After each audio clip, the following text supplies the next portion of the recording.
Boa noite. Desculpe primeiro a dificuldade que tivemos, dificuldade técnica, tivemos que usar outro computador, o Zoom não reconheceu, finalmente resolvemos isso. Obrigado pela paciência.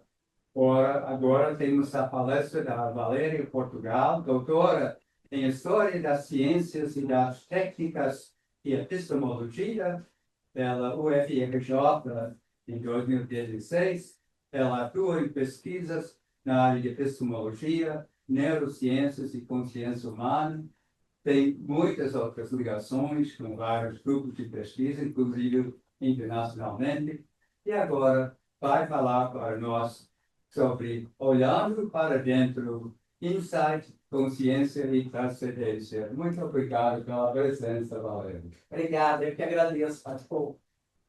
Estou realmente muito feliz de estar aqui, emocionado até porque eu estou sentindo assim que é um retorno para casa. A minha primeira graduação foi aqui na PUC, em Engenharia de Sistemas, já há alguns anos atrás. E, embora eu não tenha seguido a carreira profissional em engenharia, me deu uma base muito forte e na estruturação do pensamento e na busca mais profunda de todo o conhecimento que eu fui angariando. E ter recebido esse convite aqui para estar aqui hoje, falando sobre o meu trabalho nessa disciplina maravilhosa que é a religião e ciência, incluindo o indivíduo, a busca do humano em cada uma dessas áreas de conhecimento, é realmente um grande prazer, uma grande alegria. Bom, então, a proposta é falar um pouco do meu trabalho ao longo dos últimos anos. Como eu disse, a formação em engenharia de sistemas me deixou gravado assim, aquela imagem clássica, da representação clássica de um sistema, né? Que é a setinha de entrada, a caixa indicando o processamento e a setinha indicando a saída.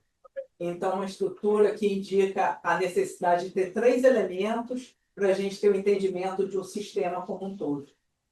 E aí, quando eu trago esse tema, olhando para dentro, a gente tem que necessariamente incluir o indivíduo nessa busca maior do conhecimento. E aí, quando a gente pensa só nessa frase, né, olhando para dentro, a gente, a partir daí, já pode fazer várias questões. O que é dentro? Né? O que realmente está dentro de nós? Como é esse olhar para dentro? E que ferramentas a gente precisa para poder ter esse olhar? Então, é isso que eu vou estar falando um pouco aqui. Na verdade, eu quero fazer mais provocações do que trazer respostas prontas, porque em cada área do conhecimento humano a gente tem várias perguntas, e são essas perguntas que nos levam a crescer, a evoluir, enfim, a realmente desenvolver consciência no sentido de aumentar a nossa percepção da realidade, tanto da natureza externa quanto da natureza interna. Então, através dessas provocações, eu vou querer construir essas pontes entre diferentes áreas do conhecimento humano, como ciência e religião, através da consciência, através desse aumento de percepção. Então, eu queria começar aqui com algumas frases, trazendo primeiro a questão da religião, da espiritualidade, das tradições que buscam esse conhecimento em direção a conhecer o humano mais profundamente. Então, a primeira frase que quem está dentro do catolicismo conhece bem: o reino de Deus está dentro de vós.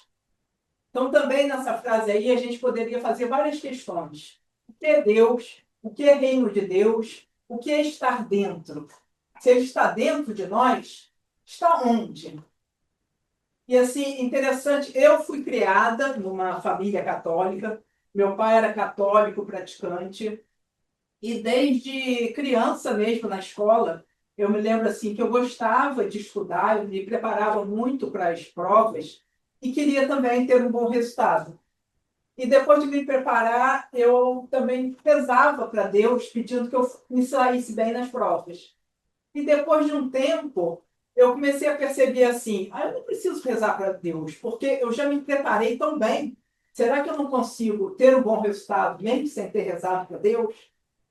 E foi o que aconteceu. Eu parei de rezar e continuei tendo muito bons resultados a partir dos estudos que eu fazia. Mas só que aquilo me fez trazer outras questões. Eu não briguei com Deus, eu não achei que Deus não existia ou que não me ajudava, mas eu comecei a pensar assim, deve haver alguma outra forma de conseguir me conectar com Deus.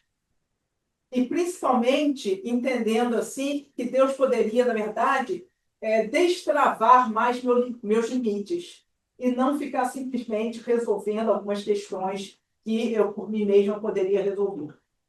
Então, a partir daí, começou também uma busca minha, além desse conhecimento, que é um conhecimento externo, através dos estudos teóricos, também começou uma busca de querer me encontrar mais profundamente, que seria justamente essa dimensão do dentro. O que é que tem dentro de mim? E a gente vê também que em outras tradições, outros conhecimentos, trazem trazem questões semelhantes. Então, na mitologia grega, na filosofia grega, é escrito no Templo de Apolo: conhece-te a ti mesmo. A partir desse ensinamento, Sócrates, surge a maiêutica socrática. Sócrates usa muito esse conhecimento para fazer essa busca interna, né? A partir do próprio método que ele traz. E ele mesmo propõe: conhece-te a ti mesmo e assim conhecerás o universo e os deuses. Ou seja, esse conhecimento que a gente consegue acessar dentro da gente, ele abre não apenas essa conexão interna que a gente tem, e esse conhecimento que poderia ser individualizado, mas também traz uma perspectiva de conhecimento universal de todo o universo e dos deuses. E também no conhecimento védico, um conhecimento milenar, anterior até mesmo ao cristianismo e anterior à filosofia e mitologia grega, tem uma frase que diz: mestre, o que é aquilo que, quando é conhecido, tudo mais é conhecido? Está nos Upanishads, o conhecimento védico, um aspecto do conhecimento védico, que indica a existência de uma realidade última. Então, aí a gente começa já a perceber que realidade não está apenas nesse plano objetivo da relação do humano, do indivíduo, com uma natureza externa, mas também com uma natureza interna, e natureza interna e natureza externa pode ainda haver uma realidade última que dá amparo a essa realidade. Eu baseei bastante parte do meu trabalho no conhecimento védico, que dá essa perspectiva de um campo maior, um campo ilimitado, no qual a gente pode se conectar e, a partir daí, o indivíduo se conhecer e conhecer também, a partir da natureza interna, conhecer também a natureza externa, que está dentro também, responde também às outras questões de outras áreas de conhecimento, de outras tradições e de outras religiões. Então, para isso, eu vou buscar fazer uma investigação através da ciência. E a ciência que vai permitir entender melhor o que é autoconhecimento, o que é essa conexão que a gente pode estabelecer dentro de nós, vai ser através do aumento da percepção que a gente tem da realidade. E para a gente ter um aumento de percepção, a gente precisa entender um pouco o que é consciência. E a ciência, ela busca estudar, ela tem objetos de estudo, e ela busca, então, estudar esses objetos através de uma investigação sistemática. Tem uma metodologia própria, e aí, ao se eleger aquele objeto de estudo, através dessa metodologia, vai se fazer aquela investigação. Então, o que seria a ciência da consciência? Seria a gente buscar, através dessa metodologia da ciência, entender melhor o que é consciência. E, a partir daí, de um entendimento de que consciência está muito relacionada a essa percepção que a gente tem da natureza, é possível a gente destrinchar esse estudo de consciência em 3 camadas. Seria um entendimento do objeto, o estudo do objeto, que estaria, a princípio, fora de nós. Em todo estudo, a gente precisa considerar que vai haver um indivíduo ou algum aparelho de medição que vai estar investigando aquele objeto. Então, se a gente considerar o indivíduo humano, que a partir dele vai se estabelecer esse conhecimento, vai se dar a busca desse conhecimento, o indivíduo ele pode, para ter essa percepção, colocar a atenção para fora dele ou colocar a atenção para dentro. Isso está dentro da faculdade do humano e, através da habilidade da mente dele, ele vai utilizar a mente como ferramenta de investigação. Né? E aí é possível ter uma percepção para fora, uma atenção voltada para fora e perceber o que está na natureza externa, e uma atenção voltada para dentro e perceber o que está na natureza interna.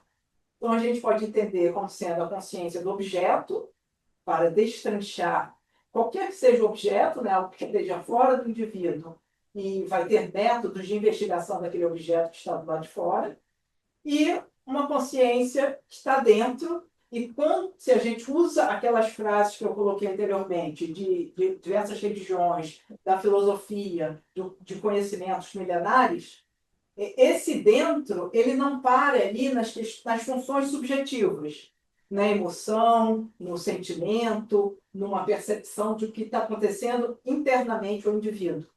Mas esse dentro vai para além disso, que é a própria experiência do ser.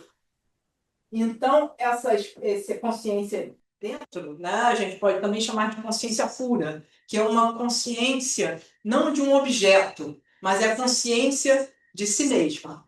É uma consciência autorreferente que não tem um objeto de percepção, mas que ela simplesmente percebe a si própria. Então, a gente pode chamar de sendo a experiência do ser. Também no conhecimento védico, tem uma outra frase que a gente poderia dizer, Ayam Atma Brahm. Ou seja, eu sou o ser, eu sou Atma, Atma é o ser, e o ser é Brahm, que é essa realidade última, que é essa busca maior, né, de desenvolvimento de percepção, de ter a percepção não apenas do indivíduo, enquanto individualidade separada de toda a natureza, mas também a percepção da totalidade. Então, é possível colocar esses três níveis, aí, além da consciência do objeto que está fora, desse olhar para dentro e ter a experiência do ser. Eu acrescento aí a consciência do processo, que seria essa ligação que se dá entre o observador, essa experiência do ser, o sujeito, o indivíduo que observa, e aquele objeto observado. Então, também há aí uma consciência do processo. E aí, inclusive, quando a gente começa a investigar as funções subjetivas, essas funções subjetivas, elas podem ser entendidas não como um ser. Apesar da gente começar, do indivíduo começar a voltar a atenção para dentro, tirar a atenção do objeto externo e começar a voltar a atenção para dentro, ela está ali a nível do processo, das funções subjetivas. E para além das funções subjetivas, então, é que estaria a experiência do ser. Por isso que a gente pode dividir, entender a percepção ou a consciência nessas três camadas. A consciência do objeto externo, a consciência do processo e a consciência do ser. E aí, a partir como que a ciência investigaria isso? Como que a ciência investiga a consciência? Classicamente, a ciência utiliza métodos de terceira pessoa para investigar os objetos de estudo. Ou seja, existe um indivíduo ou um aparelho de medição que está fora do sistema sendo observado. Então, por isso que se chama o método de terceira pessoa. E aí o foco da ciência é destrinchar totalmente o conhecimento daquele objeto. Só que o que a gente vai percebendo é que quando a gente investiga consciência enquanto objeto de estudo, não é possível separar o indivíduo que observa o objeto. Para se ter o conhecimento total de qualquer sistema, de qualquer assunto, precisa haver necessariamente três aspectos interligados, que é o objeto que está sendo estudado, o sujeito que investiga aquele objeto, que observa o objeto, e esse processo que vincula o sujeito ao objeto. Então, o conhecimento total vai se dar a partir da união, da interseção desses três aspectos. Então, mesmo que a ciência consiga destrinchar profundamente qualquer objeto de estudo, na verdade, ela não consegue trazer a totalidade do conhecimento, porque precisaria incluir o observador dentro desse sistema todo observado. E, particularmente, quando se estuda a consciência humana, a consciência não tem como ser estudada sem uma perspectiva subjetiva.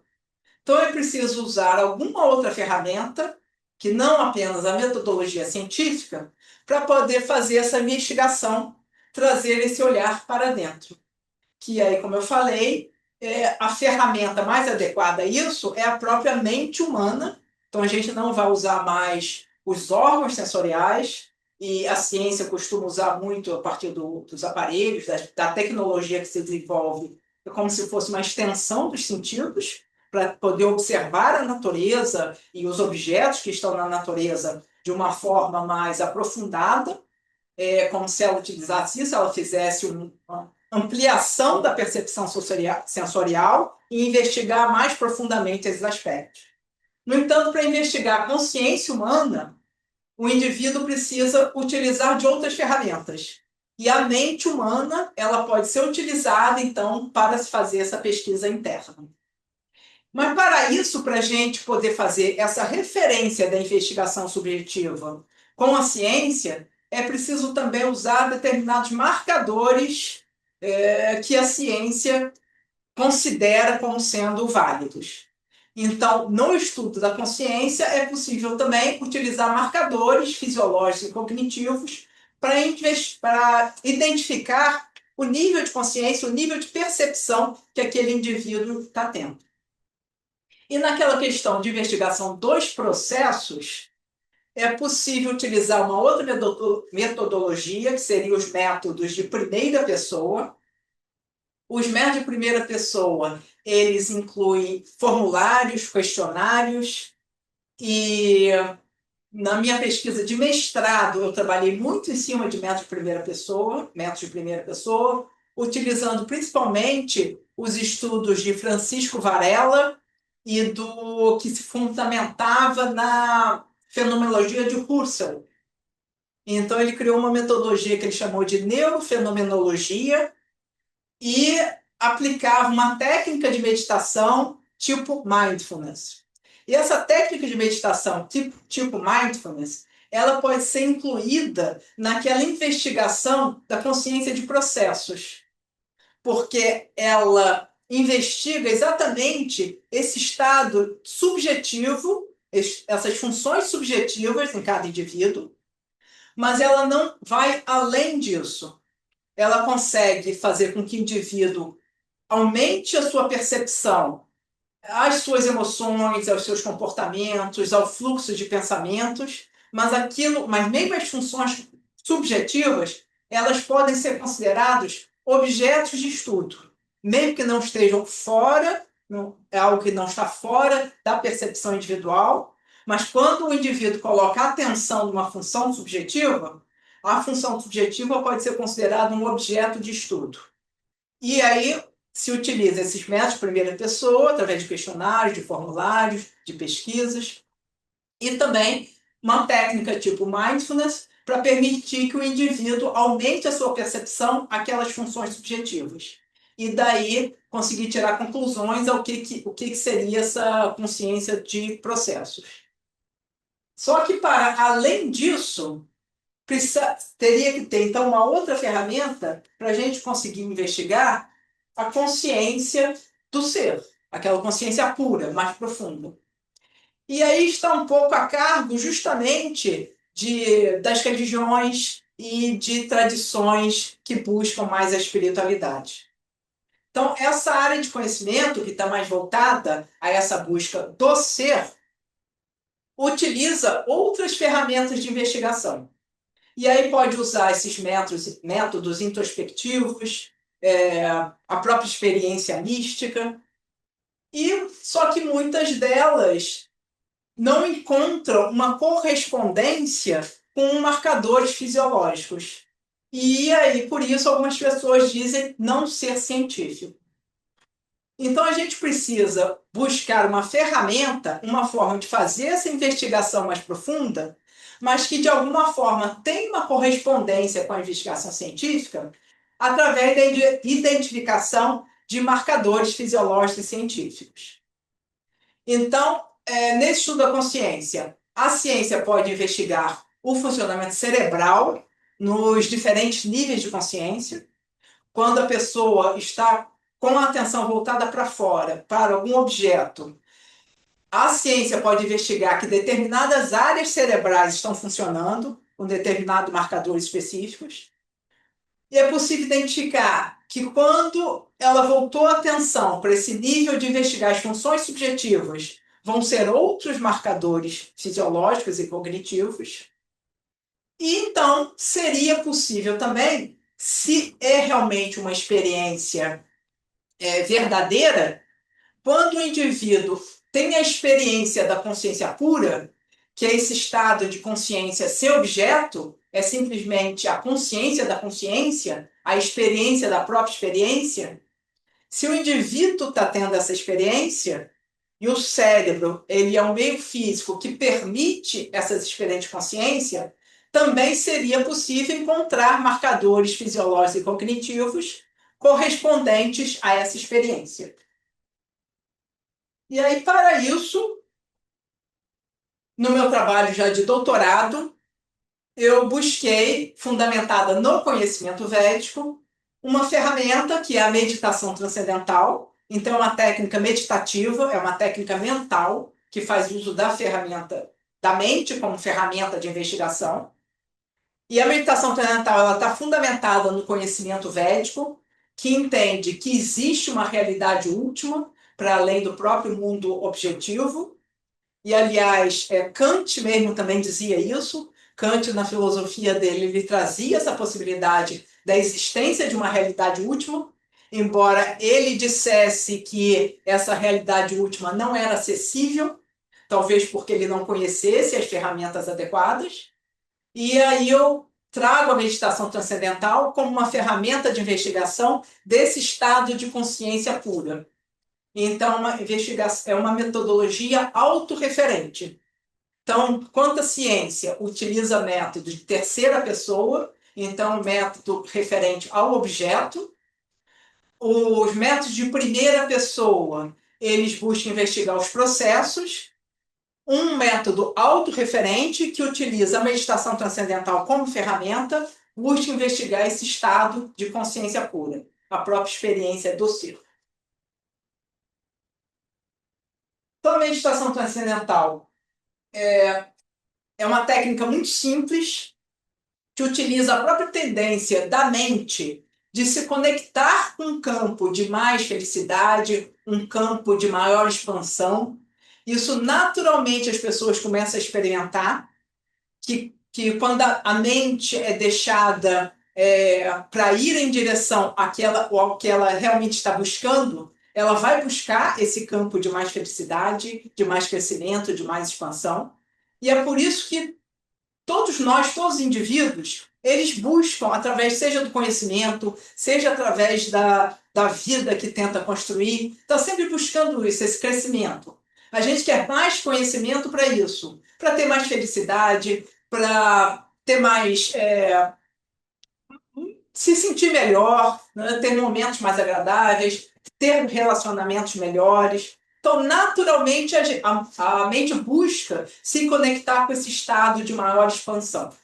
E quando a mente se conecta com esse estado de consciência pura, é o estado em que ela está nesse estado de maior expansão.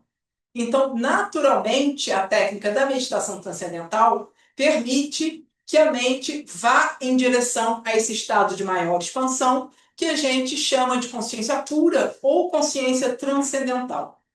E para entender melhor o funcionamento da mente, nesse gráfico aqui à direita, onde a gente vê lá no alto as ondas e essas bolhas, que podem ser tanto bolhas de ar dentro do oceano, quanto bolhas de pensamento dentro da mente, é possível fazer essa analogia para entender o funcionamento da mente, Porque o funcionamento mental é muito abstrato. Então, às vezes, a gente pode ter alguma dificuldade de compreender como que a mente está funcionando, e através dessa analogia com o oceano, isso fica um pouco mais claro.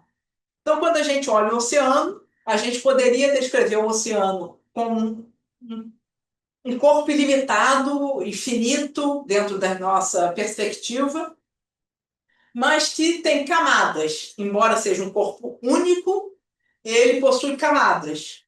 A superfície do oceano, onde tem as ondulações, é onde o oceano é mais agitado, mais barulhento, então está ligado ali àquelas turbulências, a muito barulho, a ondas, mas aquilo não é o oceano como um todo, é apenas uma das camadas. E quando se tiver um mergulhador na superfície, ele começa a fazer um mergulho na vertical em direção ao fundo do oceano, logo que ele adentra o oceano, ele já começa a perceber que o oceano tem menos ondulações, então é um pouco mais tranquilo, um pouco mais silencioso.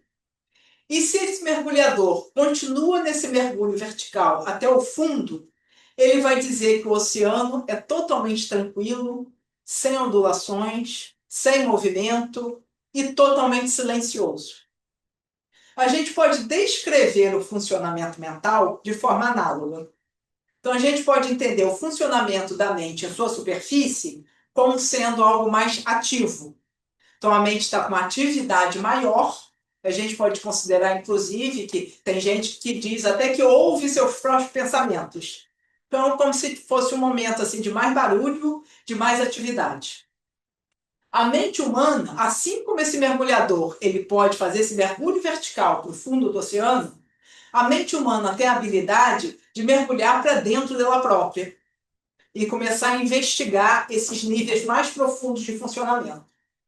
Então, nesse nível mais ativo, a mente vai estar investigando prioritariamente os objetos que estão fora, do lado de fora do indivíduo, né? Então, quando a atenção está voltada para fora, a mente humana permite o processamento dessas informações e vai estar um pouco mais ativa. Então, o indivíduo tem a percepção dele, né, porque ele está em relação aos objetos de fora, e está tendo pensamentos para perceber o que está acontecendo no mundo ali fora e ter esse entendimento, essa conexão com a natureza externa. E quando o indivíduo está voltado, com a atenção voltada para fora, normalmente o indivíduo perde essa autoconexão. Ele percebe a natureza externa, mas ele não está conectado com ele mesmo. Então ele perde essa conexão com ele próprio. E aí, quando a mente começa a mergulhar para dentro dela mesma, a primeira camada que ela vê abaixo desse nível mais ativo da mente é um nível um pouco menos turbulento. Então, nessa camada, tem um pouco menos também de atividade e a mente está um pouco mais silenciosa. Então, seria ali a mente investigando aqueles processos que estão acontecendo. Em todas essas camadas, o cérebro está processando de alguma maneira específica para permitir, então, que a mente esteja tendo aquele tipo de percepção. E assim como aquele mergulhador, ele consegue chegar lá até o fundo do oceano e descrever o oceano como sendo totalmente tranquilo e silencioso, a mente humana também mergulha, parte desse nível mais ativo de funcionamento, mergulha para esses níveis um pouco menos ativos, até chegar a um nível que é um nível de atividade mínima. Se a mente está no nível de atividade mínima, é um nível em que não há pensamentos. Então a mente está totalmente silenciosa, mas é um nível em que o indivíduo não está dormindo. A mente ali ainda tem um nível de atividade mínimo. Tá? Então o indivíduo ele está alerta, ele está desperto, embora não tenha pensamentos. Isto é a experiência da consciência pura, ou consciência transcendental. A gente pode chamar também de consciência transcendental, porque é um nível em que a mente transcende a sua atividade, então ela transcendeu aquele nível de atividade mais grosseira, transcendeu aquele nível de atividade um pouco mais refinado, e está no nível de atividade mínima. No momento em que ela transcende o nível da sua própria atividade, é um momento em que não há pensamentos e a mente simplesmente está conectada com essa realidade última. Ou seja, ela tem uma experiência de expansão, uma experiência de simplesmente conexão com a própria experiência. É a experiência da própria experiência, é a experiência do que a gente pode definir ou chamar como ser. E a ferramenta da meditação transcendental, ela permite, então, que a mente faça esse mergulho para dentro dela mesma e atinja esse estado, que a gente chama de consciência transcendental, e possa, então, fazer a investigação, tendo essa experiência da consciência pura. Bom, esse foi a ferramenta de se investigar esse estado. E aí a grande pergunta tinha sido: mas é possível, além da experiência subjetiva, fazer também uma correspondência com a investigação científica? É possível encontrar marcadores fisiológicos e cognitivos para esse estado de experiência? E sim, através de diversos estudos que vêm sendo feitos com essa ferramenta, com a meditação transcendental, foi-se possível identificar que nesse estado de consciência transcendental existem marcadores fisiológicos e psicológicos muito claros e definidos. Então, nesse estado, que aí a gente pode usar a investigação científica mesmo, ou seja, entender como que o cérebro, para permitir aquela experiência de consciência, ele vai estar funcionando, e ele efetivamente está funcionando de uma forma muito diferente dos outros estados de consciência. Então se percebe que não é um estado de vigília, porque o estado de vigília ele tem seus marcadores próprios, e nesse estado de consciência transcendental, como é uma experiência fisiológica e psicológica diferente, vai ter marcadores diferentes também. E o que a gente consegue identificar nesse estado de consciência transcendental, que os indivíduos, quando têm essa experiência, eles relatam esse estado de ausência de pensamento, um estado também de perder a noção do tempo e do espaço, um estado realmente de expansão da mente. O que se percebe através da investigação científica é que o córtex pré-frontal direito e esquerdo estão funcionando com coerência de ondas alfa-1, que é a onda entre 8 a 10 Hz, e que é um estado de repouso fisiológico muito profundo, em que o sistema nervoso parasimpático está muito mais ativado, em que as regiões subcorticais elas estão menos ativadas e que a respiração também está muito diminuída, indicando essa diminuição do metabolismo corporal. Então, é um estado em que a mente está alerta, que a gente percebe que tem uma ativação no córtex pré-frontal, está ativo, com coerência de ondas alfa-1, e o metabolismo corporal está diminuído. Então, é um estado bastante diferenciado, que tem seus marcadores fisiológicos específicos e que tem seu marcador psicológico também específico, sendo relatado na experiência das pessoas que praticam, usam essa ferramenta para fazer essa investigação desse estado mais profundo de consciência. E aí, indo em direção aqui ao fechamento, como eu tinha falado, eu queria trazer algumas provocações fazendo essa relação da investigação da ciência com diferentes objetos de estudos, particularmente da consciência, que foi o nosso foco aqui hoje, e fazendo também essa relação com a própria experiência religiosa e espiritual, que é possível a gente fazer essa correspondência com esse estado mais profundo de consciência pura e que em cada um desses níveis é possível também identificar através da investigação científica, marcadores específicos. E aí, no meu trabalho, o que eu fiz, eu elegi como objeto de estudo o insight. O insight ele tem uma definição muito clara a partir da própria ciência, das investigações científicas. A gente pode ter uma definição muito clara de insight, que é a solução para algum problema que vem acompanhado de alguma expressão emocional. tem alguns problemas que eles só vão poder ser resolvidos por insight. Alguns problemas, eles são resolvidos por solução analítica. Esses problemas que são resolvidos por solução analítica, a pessoa que resolveu, ele consegue traçar para trás como foi que se chegou até a solução, mas os problemas do insight não. Tem problemas que só podem ser resolvidos por insight. Todos vocês já devem ter tido insight, né? E percebe exatamente isso, que às vezes está com alguma questão, algum problema, que não sabe muito bem como resolver, porque os problemas de site não podem ser resolvidos por solução analítica. Então não adianta a pessoa ficar ali em cima dele, tentando buscar uma via, tentando buscar outro caminho para resolver. Eles só vão poder ser resolvidos efetivamente por insight. E os insights, eles só acontecem de maneira espontânea. Então, alguns de vocês que já tiveram insight percebem exatamente isso, né? Às vezes estava com alguma questão recorrente que eu não sabia como resolver, não necessariamente até no alguma questão difícil, às vezes uma questão interna, que não sabe exatamente como lidar com aquilo e, de repente, vem aquela solução.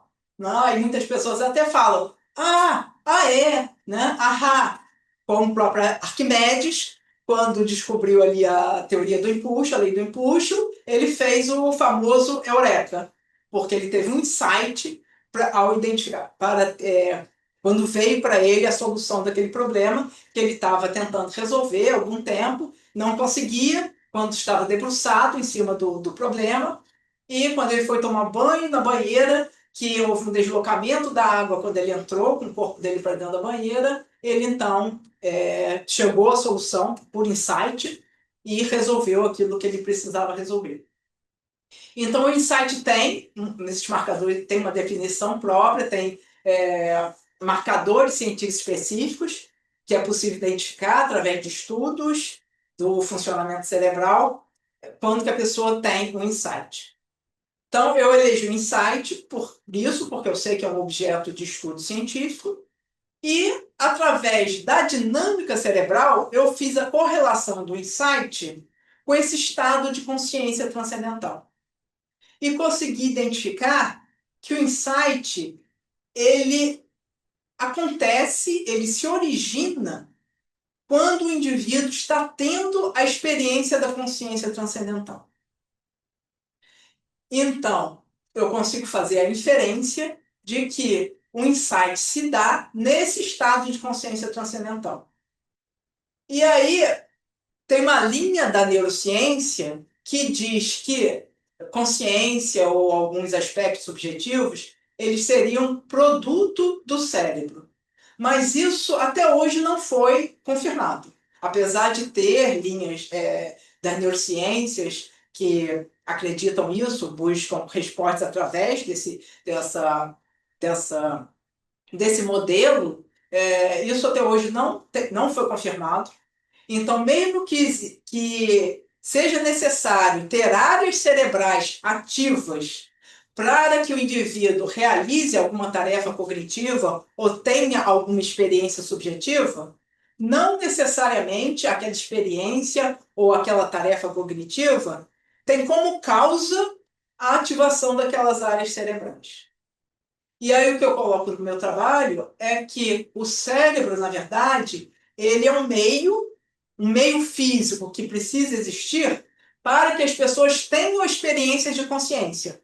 Mas não necessariamente o funcionamento cerebral é o causador da experiência de consciência.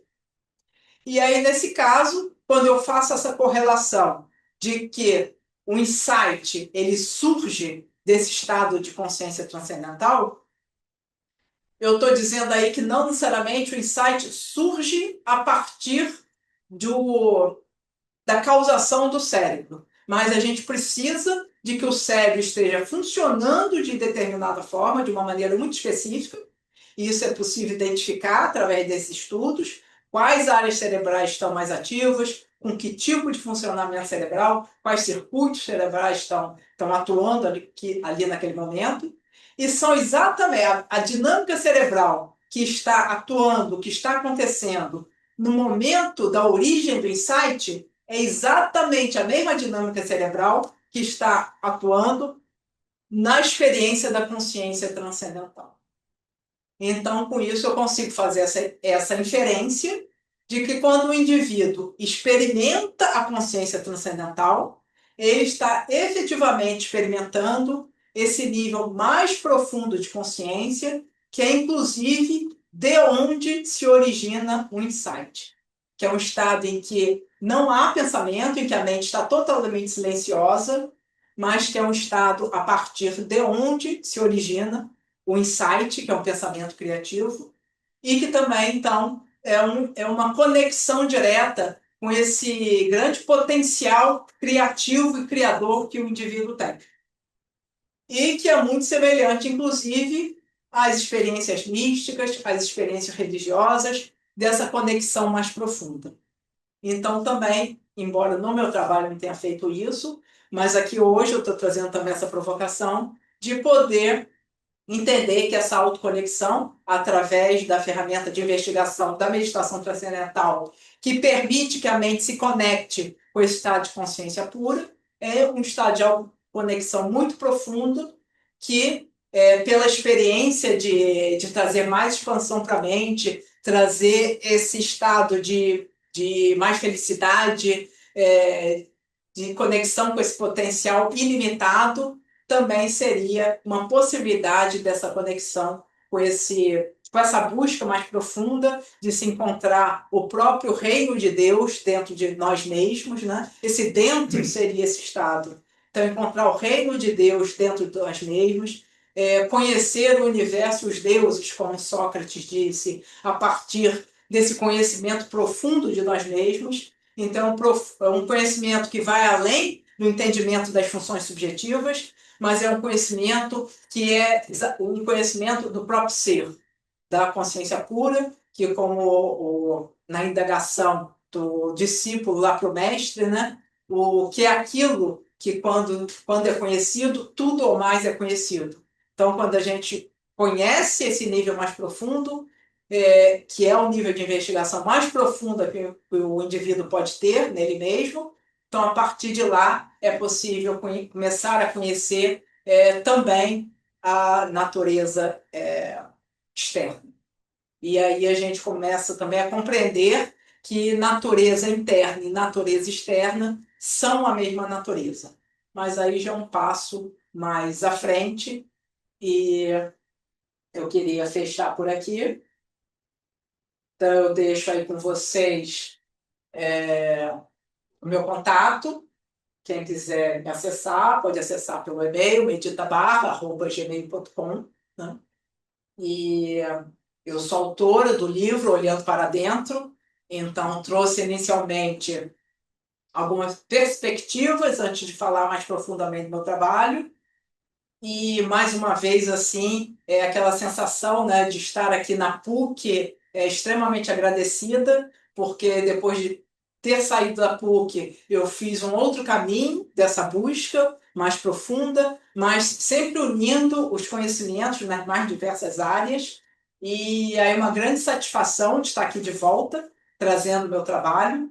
Agradecer muito ao Rafael, que me convidou. Conheço o Rafael já há alguns anos e a gente tem uma admiração mútua na busca dos nossos conhecimentos, né?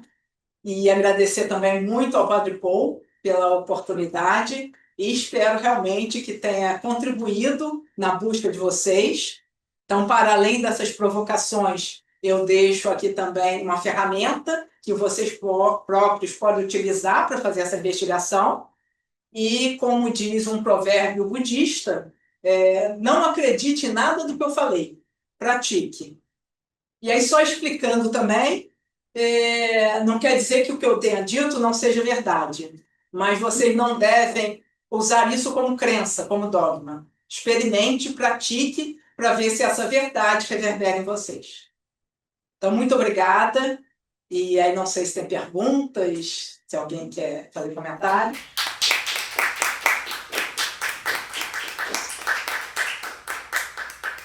Muito obrigado por esta palestra tão instigante, tão interessante, abrindo essa perspectiva para entender melhor a consciência e um problema dos mais importantes da atualidade. Então, muito obrigado. Obrigada. Perguntas? Tem perguntas no chat, eu acho que eu posso responder. Mas, Valéria, eu já gostaria, já que você está provocando a gente, eu já gostaria de começar com uma provocação também. Eu lembro que na época que eu era muito mais ativo no movimento, né, como meditante, uma vez eu participei de um encontro na internet, onde existia a presença de um padre, se eu não me engano, da Colômbia. Posso estar enganado ou Sim, não. Padre Gabriel Merria. Isso, exatamente. E eu gostaria de saber de você. Como existe essa relação, por exemplo, de padres, né, praticando teoricamente uma técnica que viria de um conhecimento védico, né, sem existir esse conflito, né? No caso, seria um conflito talvez religioso em relação à meditação transcendental. E em segundo ponto, outra provocação, em relação agora, o que eu tenho, né, tendo uma experiência maior em relação ao catolicismo, eu entendi na sua palavra esse lugar, né, do oceano como a paz de Cristo. Isso poderia ter alguma relação com essa questão do mergulho do oceano? É uma provocação, Padre Paul pode complementar depois essa segunda pergunta, com certeza. Então, primeiro, respondendo a questão que você trouxe em relação à correlação da meditação transcendental com um aspecto religioso, como eu trouxe aqui, eu fiz questão até de apresentar a meditação transcendental efetivamente como uma ferramenta de investigação. Então, a gente pode entender a meditação transcendental como uma técnica. Eu ia falar simplesmente, mas pode até tirar o simplesmente, é uma técnica. E o que é uma técnica? É algo, pode ser comparado com uma receita de bolo. Então, é algo que a gente segue exatamente como é proposto para se atingir um determinado resultado. A meditação transcendental é exatamente isso. Tem uma maneira muito sistemática e apropriada para que o aluno aprenda, para que pratique de forma correta e obtenha o resultado. E qual é o resultado que a gente propõe com a prática correta da meditação transcendental? A experiência da consciência transcendental. Então, não tem nada de religioso nisso, não? Porque é algo que qualquer indivíduo, independente de crença, independente de cultura, de ideologia, de religião, qualquer indivíduo pode praticar. Se aprendeu de forma correta, ele vai ter a experiência da consciência transcendental. Então, ele mesmo pode relatar essa experiência através desses relatos psicológicos, do que ele está percebendo, né, de uma experiência subjetiva. E quando o indivíduo está praticando, se a gente colocar esses aparelhos de investigação científica nele, um eletroencefalograma, uma ressonância magnética funcional, marcadores de indicadores tem no sangue, marcadores fisiológicos, a gente vai identificar exatamente os mesmos marcadores para essa experiência que ele obteve. Então não tem nada de religioso. Não? E aí, inclusive, por ser uma experiência que permite essa conexão da mente com o estado mais expandido, é efetivamente uma experiência de expansão, e isso as pessoas também relatam. Então, tem essa relação direta com uma experiência religiosa, porque a experiência religiosa se aproxima desse estado de expansão. Mas a meditação transcendental, especificamente, ela não é religiosa. Ela é uma técnica que permite que a pessoa tenha experiência. Né? Inclusive, eu já não entendo tão profundamente das diferentes religiões, mas ao longo da história, a gente pode ver que algumas pessoas tiveram experiências místicas, tiveram experiências que elas não conseguiam identificar exatamente o que eram, mas não sabiam como que tinha chegado lá. Então ficava essa busca, né? Quero voltar lá, quero ter essa experiência novamente. Então a gente sabe também que não é uma experiência provocada por uma técnica, é uma experiência que existe na natureza. E qualquer ser humano porque é dotado de um sistema nervoso humano, de uma fisiologia humana, pode ter essa experiência. Então, na verdade, é uma ferramenta que permite o indivíduo ter essa experiência de forma sistemática. E aí, qualquer área do conhecimento, qualquer pessoa que esteja dentro de qualquer área do conhecimento, pode fazer uso dessa ferramenta para aprofundar essas experiências. Sejam padres, sejam políticos, sejam atletas, sejam pessoas comuns, né? Então, é simplesmente o uso de uma investigação mais profunda desse estado de consciência. Então, eu queria continuar respondendo a essa provocação do professor Rafael. Eu acho, olhando essa situação, esse aprofundamento dentro de si mesmo, na meditação transcendental, no contato com o ser, visto do ponto de vista das pessoas que acreditam em Deus, ou posição cristã, é que estamos chegando bem perto de Deus dentro de nós mesmos. Isso corresponde um pouco à fé das pessoas religiosas. Mesmo uma pessoa que não acredita em Deus, segundo a posição da fé, está constantemente em comunhão com Deus. Deus que cria tudo, Deus que mantém tudo em existência, Deus está dentro de nós mesmos, queira que percebamos ou queira que não.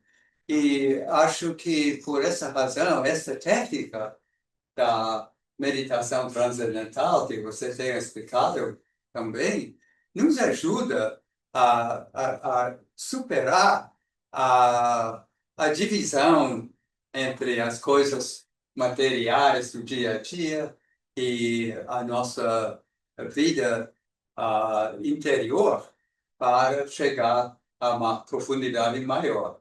E é muito interessante que esteja estudando com os marcadores. Isso é muito interessante para analisar de fora o que está acontecendo. Agora, como você já mencionou no início, que realmente não atinge a realidade em si, mas é uma técnica para ver como a pessoa está chegando a maior união com si mesma.